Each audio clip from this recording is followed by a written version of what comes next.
morning. Welcome to the New Miamian.tv. Welcome to the New Miamian.tv. Can you hear me? I can barely hear myself. God.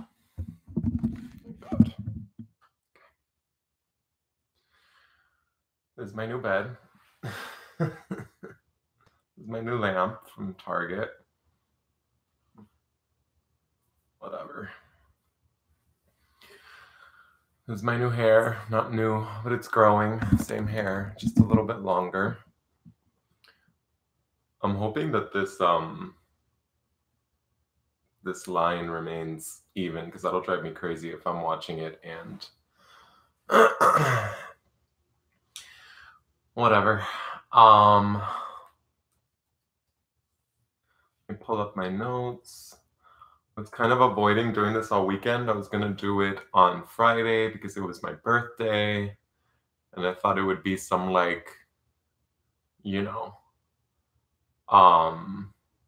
special special broadcast, but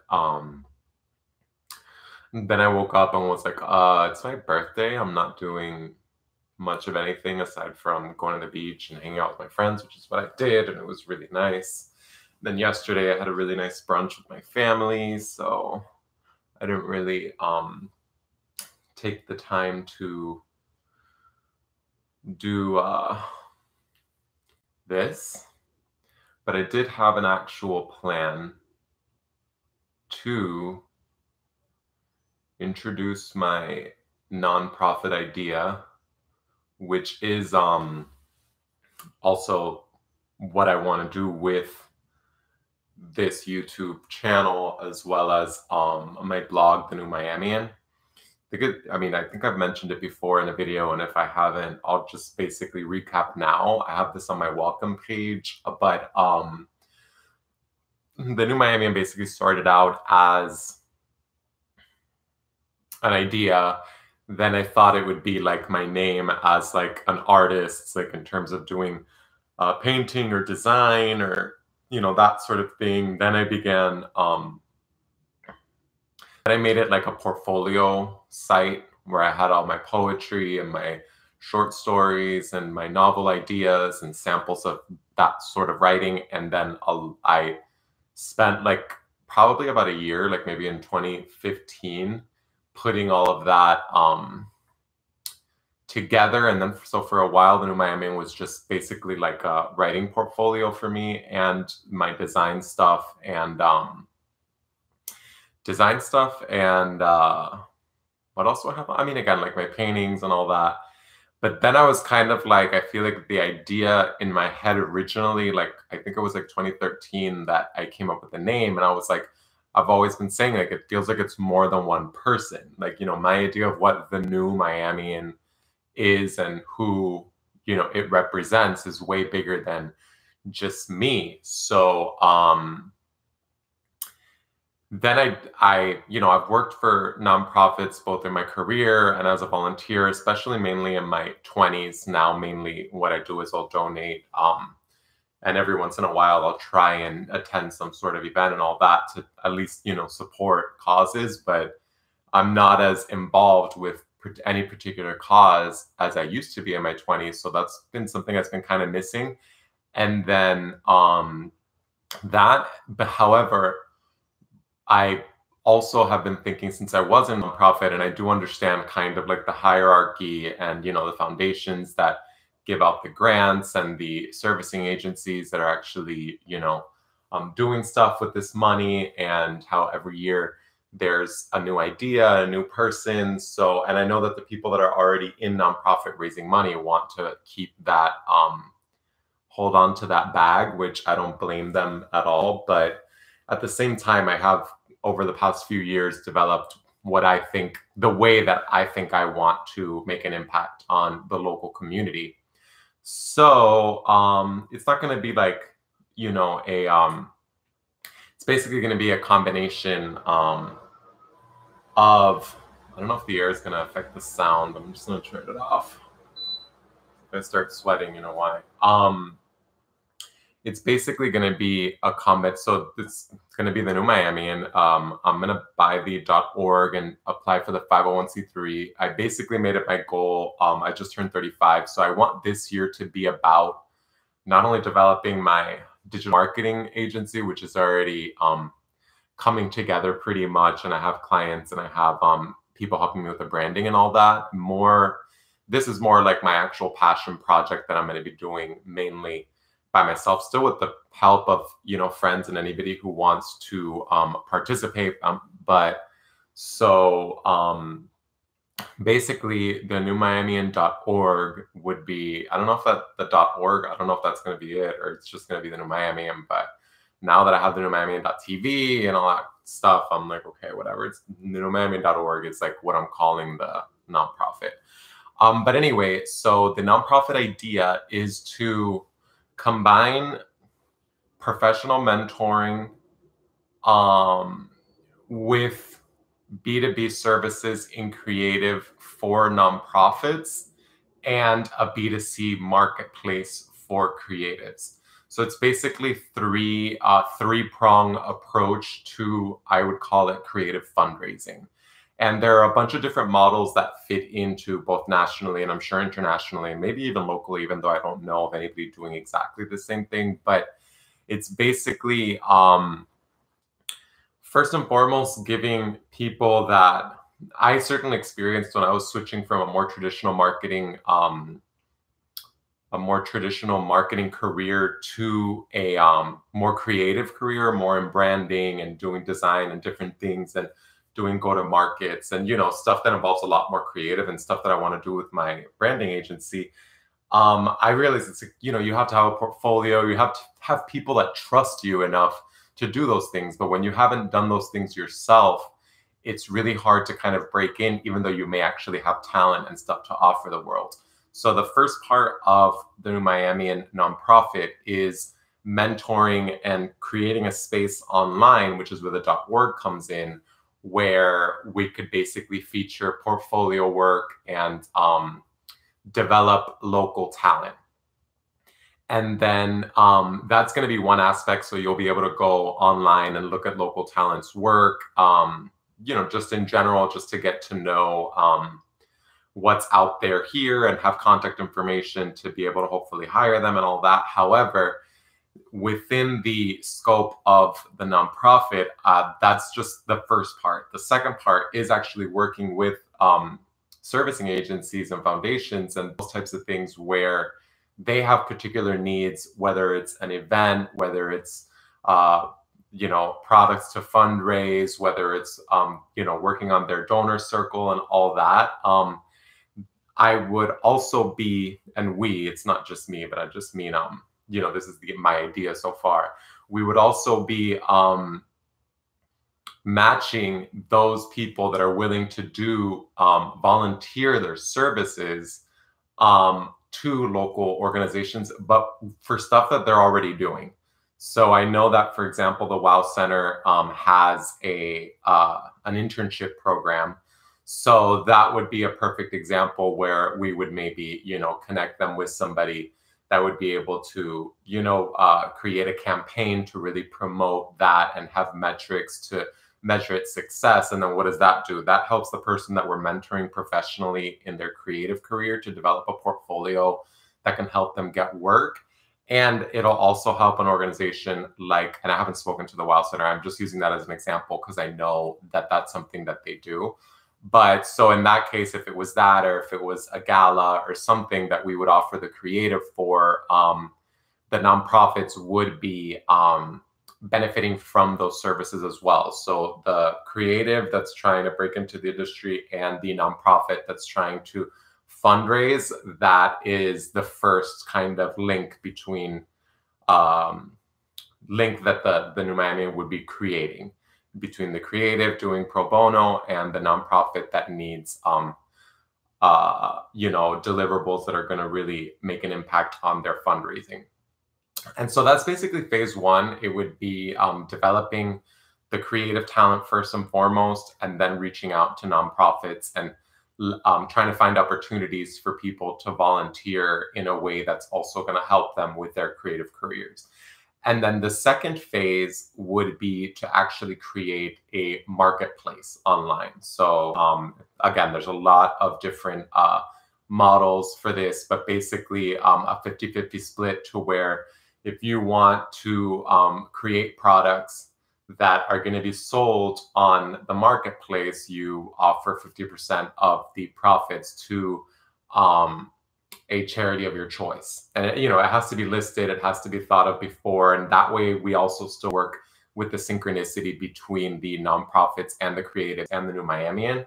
And we basically help brand and package, and hopefully not do so much of the logistics. Ideally, the distribution and all that we can figure out.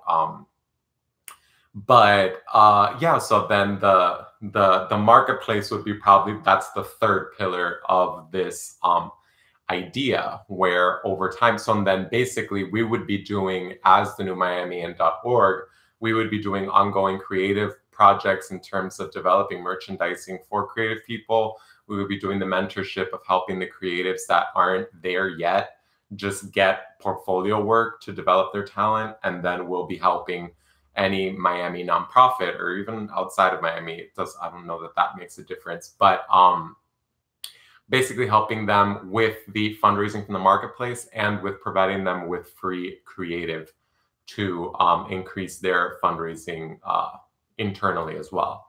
So I feel it's a really good business model, I think, in terms of the nonprofit, because the investment really and the overhead is really mainly going to be in developing the website, the SEO, and really promoting all of the people involved. And since the service is somewhat virtual, aside from the marketplace, which would have to be a phase 2, we'd have to have a certain amount to already be able to be doing that. But that is so yeah, I mean, I feel like if I can get to and get people involved, figure out the 501c3, that's really my biggest challenge. I know that you probably need to have all this stuff already done in order to apply for the 501c3. So, and then after that, I would definitely look into grants and stuff like that to really help make it flourish. But I really think that one of the redeeming qualities is the low amount of overhead and the high amount of impact. And so it's basically also not only just mentoring, not only just me and my colleagues mentoring people, but getting people in the community to also share their wisdom about, creative projects and fundraising and all that, creating a community around, helping and creating a New Miami. But again, not necessarily reinventing the wheel, just really helping everybody that's already here connect and make a difference and make a measurable difference, not only for yourself personally.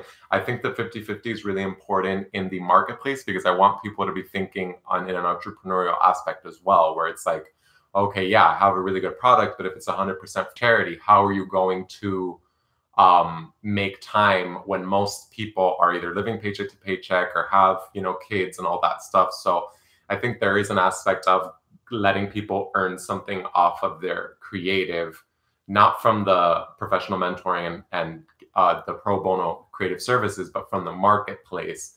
I think that also incentivizes creatives that maybe wouldn't have the time or energy to do something otherwise to do that. And so, yeah, that is basically, I actually think it's much more succinct than I thought it was. But yeah, so it's basically creative fundraising, mentoring, and promoting art and creative work in Miami, Florida. And the mission would be creating a New Miami in terms of a aspirational person, ideal. And yeah, that's pretty much it. So I'm giving myself the next year to basically make this a reality. I don't really want to sit on it anymore, because first of all, somebody else might take the idea. And I also, the way I look at it is, depending on who I can get to volunteer and how much money I can raise, like the sky's really the limit of who we could actually help. Like this isn't something that's so centralized in the sense that you kind of have staff that's really overworked and underpaid. I think that kind of bypassing a lot of the overhead and a lot of the fat that accumulates with any company. But so, you know, a nonprofit isn't necessarily that different from a small business. Technically, I don't know if you could technically call it a small business. You probably can. I just know that they have the tax to, you know, the difference with the taxes, and there is stuff like that. But you know, I think it can be a very lean, very flexible business model. I think it's definitely scalable, and I think that it's not only able to create a really good impact, but it's also really interesting in what can come of it. You know, when people think of creative fundraising, and I'm sure the verbiage might change. My friend who's a verbal strategist is working with me on the messaging and all that, so I could start initiating the process. I have to figure out you know, how the 501c3 thing works. I created a corporation through my accountant this year, so it wasn't that challenging, but I know that the 501c3 is a little bit more challenging. And again, I also want to have a really clear and concise mission so that I have the possibility of getting grant money and having, you know, people help out with this without, you know, without really so much crazy effort. Well, not effort. I guess that's the wrong way to look at it. But, you know, I feel like I can attract a lot of people and I can make a much bigger impact being very lean and very flexible with the business model. So, and basically, so for an example, for the marketplace, I have a product that I haven't done yet, again, because of time and all that stuff. So I'm trying to basically find a way where there's synergy between everything that I'm doing. That's why the announcing my intention to make a nonprofit on the YouTube. Wow, really, I'm getting old. Doing this here, I'm going to document this process here. And so that's basically just going to help me continue with my goals, which one of them is YouTube and another one is nonprofit. So I think that using the YouTube, I keep on saying the YouTube, using YouTube to bolster this project, I think is only going to help make it a reality, keep me accountable, and also just really allow me to brainstorm, think out loud, you know, whereas maybe it might be a little bit taxing for me to go to a coffee shop the way I do, you know, when I'm working during the week and kind of sit down yet again when normally my personal time, I like to not be on the computer and not be, you know, typing away or reading or studying or, you know, creating content. I really do try to give my brain a rest when I can. But so basically the other okay,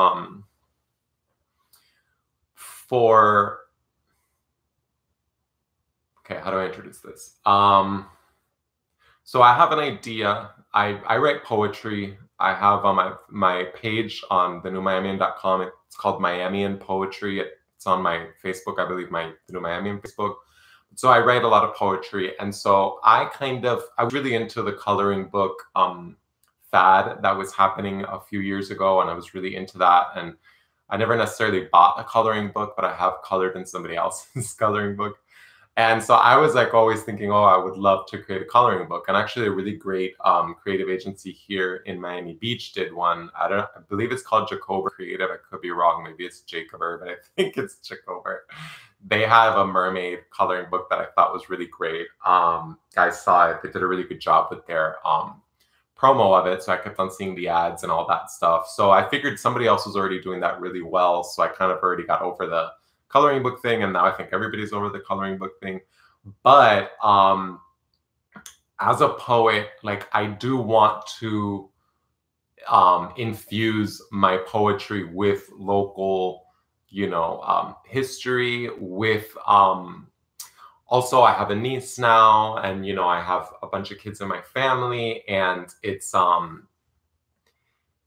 made me also think, okay, you know, how do I use that also in terms of influencing another generation? I know that legacy is something that's also very important to me. That's why I haven't been cursing. I don't think I've cursed on this YouTube. If I have, I apologize. But I'm trying not to. I'm trying to keep the YouTube max, PG-13. I don't really want to go too deep with all that stuff. Not to say I wouldn't do it on another place where you can verify the age of somebody, but so I think one of the reasons that I have been trying to keep this clean is because I want to introduce things into a broad market where everybody that I know and love can actually watch these videos, but also be a part of the journey. And so instead of doing a coloring book, I figured what I would do is a storybook. And I bought the storybook version of The Little Prince. It's one of my favorite stories. We had to read it in Spanish when I was in middle school. And then, but I bought the storybook version now. I would get up and go get it to put it on camera, but that would be a huge pain. So I'm not, but I mean, you can just go on Amazon. I'll put a link probably if I remember. And so another thing with the storybook is that my mom was obsessed with this storybook in Spanish that she used to read to us called Había una vez. And we lost it in the move from like the house that I spent like my adolescence in. We moved out of there 5 years ago. And so it got lost. And so she was always really devastated because that's what she wanted to read to little niece. And then so I found it on Amazon and I ordered it for her and she was like literally died.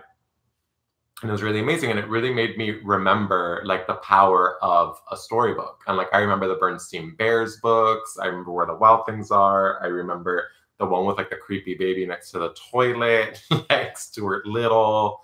Like, I remember we had like literally a treasure chest of storybooks. We also had like Teddy Ruxpin and Big Bird that used to like say stories. So that's always been something that's been a part of my life. So I wanted to do a storybook. And so I came up with the name In a Land Called Miami, because I wanted to be very Once Upon a Time, very leather bound, not like super thick and long, but so In a Land Called Miami, and it's 7 stories. And so each story centers around a lesson, like a life lesson, very general, much more kind of like a fable, not very, more like allegorical and all that stuff. And then, so In a Land Called Miami, 7 lessons about life, and then including characters that are part of the history of Miami. So obviously, I'll tie in Julia Tuttle, I'll tie in, different people that came, like the Cubans, the people that founded Overtown, like kind of get kind of like a little bit of the richness of the history, but in a way that a child could understand it in poetry, and then have an illustrator come in. And so it's like, I'll have like maybe a couple stanzas per page and then have an illustrator come in and do beautiful illustrations to just make it beautiful and perfect. And then the goal for the storybook is not only would that be kind of like the model for the marketplace for the newmiamian.org, and I'll give 50% of the proceeds to, I have to figure out exactly which agency, but an agency like, I don't know if it's the Department of Children and Families or Charlie or, agencies that work with foster kids and kids in the system. And then I would also, with that product, want to get a bunch printed for free that I can give to as many kids that are going through stuff or that are in the system in South Florida. So it's basically like their Había una vez to a certain extent, where it's like, they're going to have a storybook that's super personal and meaningful, and hopefully, I mean, that would be the goal. That would be very idealistic, but I mean, why not? And again, make it local, make it just something that I would be really proud of over time. I think that time is something that's obviously very important for me. That's why I wanted to do a birthday video, even though I didn't. Still, that was the idea. But, I'm not big on birthdays. I try not to have it on social media and all that stuff. I hate the emphasis on birthdays. I wrote a poem about it. But yeah, it's not really my thing. But I still wanted to leverage the fact that my birthday does fall 6 months after the new year. So that kind of does give me a good marker where it's like usually in in January, you're kind of starting your year. So I feel like in July, I also restart my year because it's my birth year as opposed to like the calendar year. And so that's why I try and take advantage and really reset my goals. The nonprofit had been a goal for the past few years, but I've had to financially get myself in a place where I can dedicate more time to pro bono stuff. For now, I've had to make money as much as possible. So it's kind of, I'm really excited to be able to pace myself, but still give myself some time to just really get get everything that I want to do in order. And then that way everything can grow. Like now I just finished renovating my apartment. It's all painted, it's fresh. I have a new bed, I have a new lamp, I have a new couch. My mom got me new carpets. Like, and I finally feel like I'm in a place where I can focus 100%. And I don't really have anything that, like when you're like in bed at night and you can't fall asleep and all the crazy stuff, you're paranoid, comes into your head. A lot of times for me, that was like, oh, I'm letting, mold grow in my apartment and this, that, and the other. And so a lot of those things I've kind of checked off my list. Like, oh, you don't have to worry about your apartment. Everything's painted, everything's new, nothing's broken, unless Milo destroys something, like I should be good for the next year. And, with work, I've definitely developed, my own accounts and everything that I'm doing in a way that, yeah, don't get me wrong. Like during the week when I'm, behind on deliverables or something, if I am, I try not to be ever. But, at the second I'm either behind on something or missed an email, I think that it's like the beginning of the end. So but that's not really actually the case. I feel like I'm actually doing a really good job with the accounts that I'm working on, and I'm developing my digital marketing company for new customer acquisition. So I feel like the future is actually looking really good. And I feel like for the first time in my life, everything that I've been doing has been going in one direction. And I've noticed that when you kind of let go a little bit, but still maintain your goals, like something's got to give to a certain extent. But I feel like you have to choose what you're going to let go of in order to either maintain your goals or go into one direction. And I feel like I've learned definitely that there's things that you should hold on to. There's things that you should prioritize, like friends and spending time with friends and family. That's something I did this week. I was very nervous about taking 2 days. I took a Thursday and Friday, I didn't work, which for me is very scary because if I don't work, I don't get paid. And if I drop the ball on something, you know what I mean? People may not want to work with me. So I was kind of freaked out about taking those days off, but now I'm very grateful because I was able to spend time with friends and family that I normally can't, or I'm in a rush, or I have to leave because I have, an emergency meeting or something. So I was just really happy that I was able to kind of center myself in the past few days, enjoy where I live, who I have in my life. People that I did speak to on my birthday that, want to hang out again and all that. So, but I do think there is something I didn't realize until I started doing YouTube that I was as goal oriented as I am. I think that I was like talking about it in my first couple of videos about my business goals. And I was like, oh my God, I have business goals. You know what I mean? Like if you don't write something down and you don't talk to people in that way, sometimes you forget that it's like, oh, wait, I'm already doing this. I just didn't even realize it. And, I am a dreamer, but I'm a practical dreamer. And that for me is like, I do have like fantasies, but I also have dreams that are tied to goals. So it's like, me wanting to become, a career philanthropist and give up my life to, serve the community. That's something that, that's like my end game, aside from like retiring on a farm or a ranch. That's like my other end game. But I feel like I could do both, like retire on a ranch and a farm and still, run a really huge nonprofit that's like really changing the world, especially helping people. But again, I think my goal with nonprofit is also to help people in a way that makes sense to me. And I think that when I was kind of like unsure about adding anher nonprofit that somebody can donate to, as opposed to donating to somebody else or whatever, I really was conscious about what I feel is missing. And I think that, and what I could actually contribute. And I think that that is what really has motivated me now with this idea, because not only do I know that I could deliver it, I know that I feel comfortable as an authority on these things, and I'm going to be participating as. So the thing about this is, yeah, like I'm taking what I did for myself and giving it to other people. I think that's the difference, where it's like I didn't have a creative background, I didn't know how to do a lot of stuff in branding.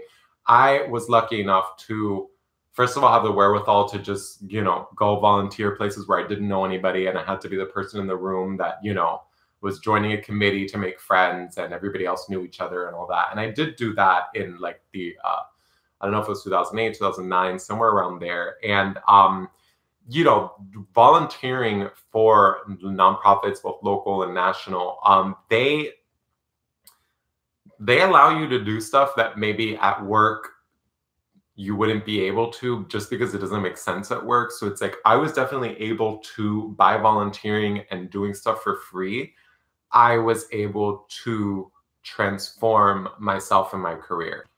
And I think that that's what I want to give to other people. And that's something I know. And that's something that I want to develop with this YouTube.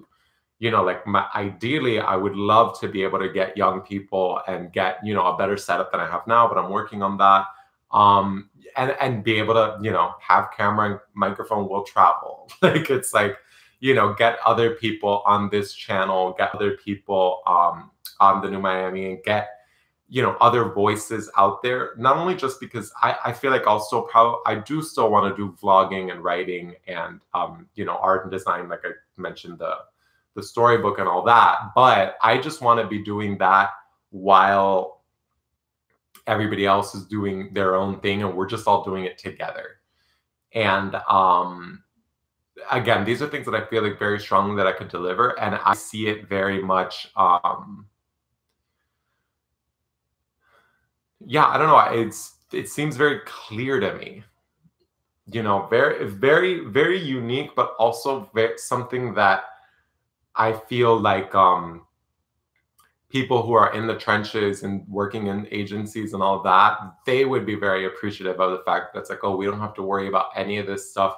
Even stuff as simple as creating brand guidelines, things that, irk me when a company or a nonprofit doesn't have. And it's like, oh my gosh, like your brand communications are all over the place. It's like, you just create a freaking deck already and just let people know how to put your logo, what fonts to you. Like, please, Lord, because it's like sometimes every time a nonprofit has a different intern, their social media changes, their, print media changes. It's like, oh, sweet Lord. Yeah. So, yeah, so it's basically also me being annoyed by it all comes back to me complaining in some way, somehow. So by nonprofit comes back to me complaining because I do find that nonprofits could be doing a better job with their creative. However, I do understand that being the person that was helping nonprofits with their creative in my 20s, I do understand that it is usually people that are nice enough to volunteer their time or their services in order to do this for them. And sometimes people do that and then they fall off. A lot of times people that were the biggest volunteers would move to another state. And it's like, okay, now we don't have somebody that's going to be doing X, Y, or Z. So, yeah, so I mean, that's pretty much the nonprofit. I mentioned in a land called Miami. I'm really happy. I think I was able to get out. It probably took forever for me to say it, but it's the first time I was able to actually put my nonprofit idea into words in a way that hopefully makes sense.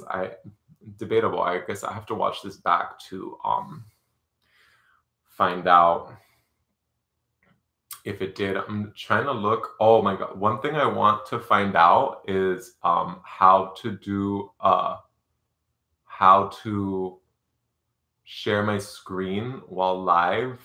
I feel like I've already said this, but whatever. Yeah, there's goals I have for the YouTube as well. And but whatever. I mean, I really didn't feel like doing this today. I feel like I said what I wanted to say, which was the nonprofit.